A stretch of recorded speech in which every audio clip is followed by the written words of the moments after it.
Hey guys, Brony9642 here, and well, today I kind of have a special video for you guys. Well, many people, well, some people on Brony Hub, a group that I administrate, most of you might know me, have been wondering of the story of how I actually became a Brony. This is a long and difficult story, but it's kind of weird how I became a Brony. Most of you notice I'm kind of wrapped up in a blanket. It's kind of cold in here. But anyways, back to the subject of hand. Back to the subject at hand. How I became a Brony is, well, first how it got mentioned to me was a friend of mine. Her name is Ashley, and she kind of mentioned MLP in a chat I was in, and she said, "Have you ever seen MLP?" And I'm like, "What the heck is MLP?" So yeah, I did. I'm not really good with the abbreviated stuff. So she basically told me that it's My Little Pony, and of course, like any Brony would say, or like any non-Brony would say, sorry, you know, oh, that's for little girls. Yeah, basically that's what I thought. Because I had heard of My Little Pony and I had seen the adverts growing up. My God. After seeing what G3 looks like, I'm like, oh God, nah, yeah, you know. And I have seen what G3 looks like, and wow, Hasbro, you must have been on like a $10 budget when you made newborn cuties. That was freaking scary and would scare the living shit out of a little girl. Anyways, back to the subject.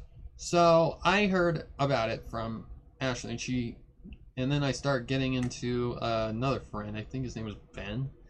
He said, check it out. And no, it was actually a friend on fanfiction. His name was Henry 101, I think. I don't remember. But it was Henry something. He basically told me that it's not just for little girls anymore. It is actually a really good series. And then I wasn't fully a Brony, guys. I mean, I had stepping stones on becoming a Brony. So I basically get into, you know, watching an episode, and I really didn't find much interest in it. It was a season 5 episode. That's why I didn't start from the beginning. So what he told me to look at next was the Equestria Girl movies. I downloaded the app and all that stuff just to kind of, you know, make some working room, because I didn't know who Rainbow Dash was. I didn't know who Twilight Sparkle was. I didn't know who any of those characters were. All I knew is that they were colored horses. That's all I knew. So he tells me to check out Equestria Girls, because in the app there was the dancing game where I'm looking at these things going, what the, you know, it was humans. They look like aliens. I love the Equestria Girl movies, don't get me wrong, but yeah, it was pretty much that. I just saw the humans and I'm like, what the F, Hasbro? But I was too quick to judge, because I actually watched the movies, and wow, I was impressed. I actually like Sunset Shimmer. I like her character. I don't know what everybody's problem is with Flash Sentry. I think he's okay. Not my favorite character, but you know, I like Sunset because she's a lot like Luna. But this was before I actually watched the show. So how I came to know Rainbow Dash, I was watching a playthrough of Markiplier's. He was playing something called SCP Containment Breach, and it was an MLP mod. So I remember what my friend had said about MLP, so I check it out. And very well made game, I will say that. But there was a whole bunch of bugs. And it dealt with the dark side of My Little Pony, which I didn't know anything about at the time. So I didn't know who Pika Diamond Pie was. I didn't know who Rainbow Factory Dash was. I didn't know any of that. All I knew was how that they were colored horses. So I get into it, watch it, and I see Pinkie Pie, and I see what her like jumping from one end of the building to the next end of the building like it's nothing. I didn't know she could actually break the fourth wall and all that stuff, or what that, or if that, bleh, or that was what she was famous for. So yeah, I was kind of, I don't know. But then he gets stuck in a tunnel, and I see Rainbow Dash, covered in blood and all that stuff. I don't know why, but I'm like, that's a cool pony. That is a cool pony. That's exactly what I thought. I don't know what the heck was going through my head, but that's really the first stepping stone. I liked I liked RD, and I liked her character. Well, not her dark character, of course, but I liked her design. Be more specific. So I saw her, and she became my favorite character. Then I get into watching the show. So I decided to start checking out the show, and yeah, that's when I really started seeing, holy crap, this is a good show. Because I watched the first episode, and I saw Nightmare Moon, and just saw how this was playing out. I'm like, what? This is not the My Little Pony that I remember. All I remember is a bunch of freaky looking horses that look like freaking stallions. All the mares look like stallions. No offense to the people who actually grew up with G3. I'm just not a fan of it. I also remember My Little Pony, you can comb her mane or something like that, you know, on the adverts. That's all I remember about My Little Pony. So I'd seen Nightmare Moon and seeing all these new characters. I'm like, huh? You know, I was so confused. I didn't know what the heck was going on. So I just watched more and more and more. And immediately I like it. I like it. But that doesn't necessarily mean I was a brony. So I start watching, you know, the episodes because I wanted to give it a full perspective. I wasn't just going to watch one episode and, you know, like most bronies did and become a brony. I was very in denial. I was really, really in denial. So I watch it. Season 1, 2, 3. When I got to season 3 and Twilight had her wings, that was the one thing I was questioning. Here we are starting in season 1 and Twilight doesn't have her wings. Where are her wings? Where did they come from? And then we get to the end of the season 3 finale and I'm like, oh, there they are. Okay, so she's made into a princess. Okay, so then we get there, and I was wondering where the other half of it was, until my friend Ashley actually had to tell me, you know, they had to cut it short because of Equestria Girls 1, the first movie. And I'm like, oh, okay, so I'm not missing anything. There's one episode that I haven't seen, and I don't know how I missed it. Philly Vanilli, I think is what it's called. I haven't seen it, and from what I heard, it's not a really good episode, so I don't know. So I kind of just skipped out on that one. It's a musical episode, I know that. So I get more into, you know, season 4. This is where the spark is really starting to come out. So the first stepping stone was seeing Rainbow Dash covered in blood. The second stepping stone was actually watching the show. And finally, the final one. The one that actually made me say, screw it, I'm a brony. We get to the season 4 finale. Then I see Dragon Ball Z mixed with My Little Pony. Tyrek versus Twilight. I saw that and I'm like, I'm a brony. I am a freaking brony. I don't care anymore. I am a brony. I saw that fight and oh my gosh, I loved it. That was so epic. I loved it. Oh my gosh. That will forever be my favorite battle. So I start watching like season 5, start getting more into the fandom and caught up with, you know, things as they should be. And what I mean by that is like catching up to season 5. Because at the time, season 5 was still in progress and we were in the wait. So we made it to episode 13? Dude, Princess Sleep, a Magical Sheep, I think is what it was. So we get to that, and then I'm like, no, I want to see more, you know. So I was a brony. I was a brony. Luna is my favorite princess, so yeah. I loved Dude Princess Dream of Magical Sheep. But my favorite thing, my favorite episode, I would have to say that really I like the most is because it shows a lot of background. Cutie Mark Chronicles. That was an excellent episode, and it really showed a lot of unanswered questions. That is why I like that episode. Because it just shows the entire background story on how the main six got their cutie marks and how it's going to influence the Cutie Mark Crusaders. So we get to season 5, we get past the stupid wait, and I start doing reactions with Mark Hyder. You guys probably know him too. I've done a video congratulating him on 2,000 subs. He's also an administrator on Brony Hub, and he is a really nice guy. So I meet him and I ask him to do, an audiobook. This is when I just first joined Brony Hub. I wasn't even an admin at this time. So he just calls me on Skype and we just chat.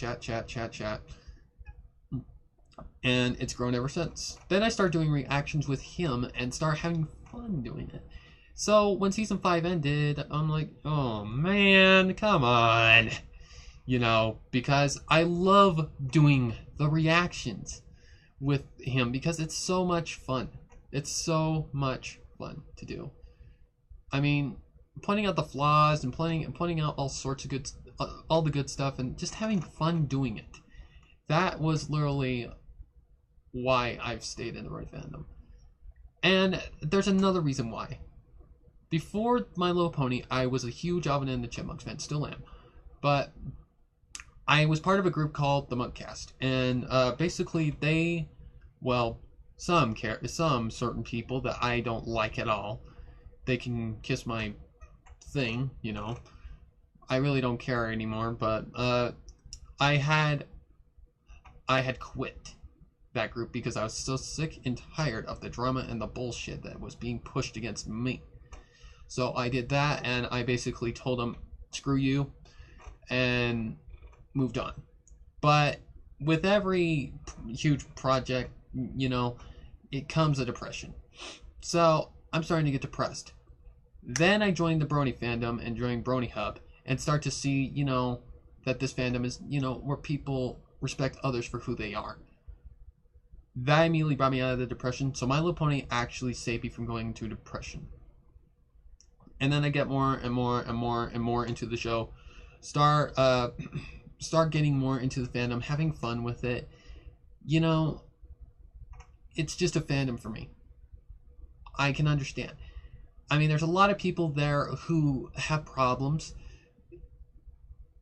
I have a problem as well. I have occipital epilepsy. I don't know how to say it. But basically, it's the most rare type of epilepsy, and right back here in my head, there is a dead brain tissue that acts like it's alive, but it's not. That triggers what we call seizures.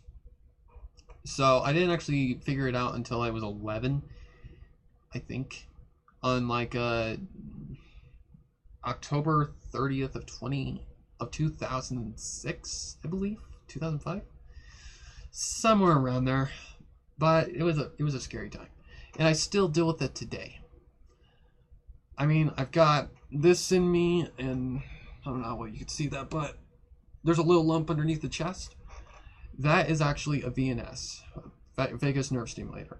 What it does is it helps to control my seizure activity, because at one point my seizure activity was so high that I was going to die if I did not get this inserted or implanted. But it's basically just like a giant generator that sits right here in the chest, and there's a wire that goes right up here and into my neck. There's the scar right there. You can probably see a little circle around it. That's just a plastic coating to protect it. But anyways, the Brony fandom really helped to save me from going into a deep depression, along with this YouTube channel. I really didn't get into YouTube until later on, but yeah, I started having a lot of fun in the Brony fandom and just left the drama behind. So I appreciate all of you for helping me out. You especially, Mark, because you really helped me in a time that was needed. I mean, I was in such a deep depression, but I eventually said, screw it, I'm done with the drama. Then I started A Pony's Tale, Equestria's Fall, and all that stuff. And yeah, I've just been having fun ever since. And that is how I became a brony. The dark side of My Little Pony was the first stepping stone that I don't like. And then there was the episodes. And the third was the Tyrek battle. That's what officially made me into a brony. Because a crossover Dragon Ball Z with MLP, that is epic. Now, that's how I became a brony, and also some additional information about me. But I really don't care about my age or what people think of me as a brony. I mean, if I'm in the MLP aisle and people come down, I just say, hey. I mean, there's no need to be ashamed of it at all. My parents accepted it, but I didn't really tell my parents that I was a brony. What happened was I was watching Gilda's second appearance episode. I can't remember what it's called. Lost Treasure of Griffinstone. I was watching that episode, and my parents came up the stairs behind me, and the door and the window was wide open. I didn't actually realize it, and I had my earphones in, so I couldn't hear. And all of a sudden, out of nowhere, I hear, My Little Pony, you know, outside the window. I'm like, oh, crap. It was going to happen eventually, so I just had to accept it. And they accepted it. All of us are a certain pony to my niece, which is only 2 years old. I mean, I'm Rainbow Dash. My mom is Pinkie Pie. My dad's Applejack. My sister is Rarity. My brother-in-law, I guess, I don't know, is Fluttershy. I'm trying to think of who I'm missing. My niece is Twilight, and I don't think I'm missing Amy. That is just basically the fun part of it. I can enjoy it with my niece. I can enjoy it with my family. There's nothing wrong with it. So if you're a brony, don't be ashamed. And as long as I live, I will be a brony. I don't care what anybody, and if somebody can't take it, then you can't accept me for who I am, and well, that's basically all I have to say for now, guys. That is my brony story. It was a long process, but eventually I accepted it, and I couldn't be happier. Thank you for watching, and hopefully this was enjoyable. And until next time, guys, that's all for now. Take care. Sparrow Nets for now, and bro.